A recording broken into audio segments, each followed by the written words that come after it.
अस्सलामुअलैकुम नाज़रीन, मैं हूं अब्दुल अजीम। 7H न्यूज़ में आपका इस्तकबाल है। निर्मल डिस्ट्रिक्ट में रामनवमी के मौके पर शरपसंदों ने गुलजार मस्जिद पर हमला कर दिया। आइए देखते हैं इस मामले पर 7H की ये रिपोर्ट। नाजरीन, खबर मिली है कि रियासत तेलंगाना के ज़िला निर्मल में गुलजार मस्जिद पर शरपसंदों की जानिब से पथराव किया गया। रिपोर्ट से मालूम हुआ है कि श्री रामनवमी के मौके पर अक्सरियती फ़िरक़े की जानिब से एक जुलूस का अहतमाम किया गया। जुलूस गुज़रते हुए गुलजार मस्जिद के सामने पहुंचा तो जुलूस में शामिल लोगों ने मस्जिद गुलजार पर पथराव किया और नारेबाजी भी की।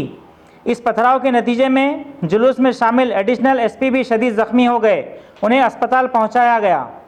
आखिर इस मुल्क में बार बार ऐसे हालात क्यों पैदा किए जा रहे हैं?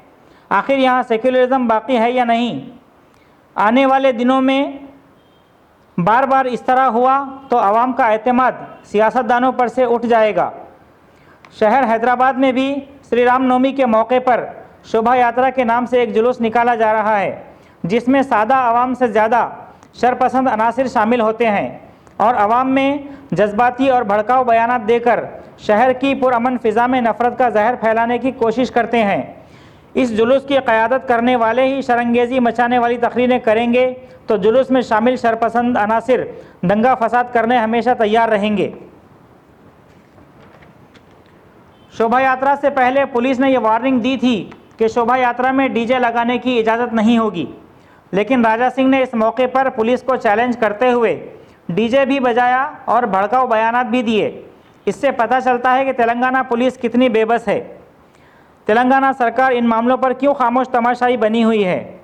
इंटेलिजेंस की रिपोर्ट से ये पहले ही वार्निंग मिल चुकी थी कि तेलंगाना में कहीं भी पुरअमन फ़िज़ा को बिगाड़ने के लिए दंगे फसाद जैसे माहौल पैदा किए जा सकते हैं, तो सरकार ने पहले ही एक्शन क्यों नहीं लिया और ऐसे यात्राओं और रैलियों पर रोक क्यों नहीं लगाई? अक्सरियती फ़िरक़ा और अक़लियती फ़िरक़े का इत्तेहाद हिंदुस्तान की गंगा जमनी तहज़ीब का एक बेहतरीन दौर कहलाता था, लेकिन अब इस इत्तेहाद में दरार पैदा करके उसे दो हिस्सों में बांट दिया गया है।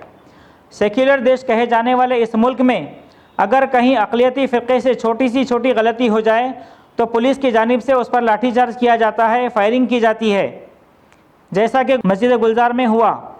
पथराव अक्सरियती फ़िरक़े के जुलूस में शामिल लोगों की तरफ से किया गया और पुलिस का लाठीचार्ज अक़लियती फ़िरक़े वालों पर हुआ। अक्सरियती फ़िरक़े वालों पर क्यों लाठीचार्ज या फायरिंग नहीं की गई? शहर हैदराबाद की क़यादत भी इस मामले पर क्यों खामोश तमाशाई बनी हुई है? क्या उन्हें हैदराबाद की आवाम से कोई हमदर्दी नहीं है? क्या हैदराबाद की आवाम ने उन्हें इसीलिए क़यादत सौंपी थी कि वो आवाम के मुश्किल वक्त में आवाम का साथ छोड़ दे?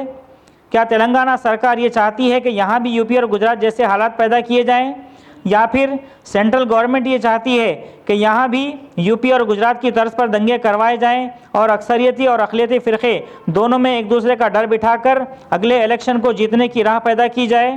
तेलंगाना सरकार और पुलिस को हमारा ये बयान नाराज़ करने की बजाय दावत फ़िक्र देगा।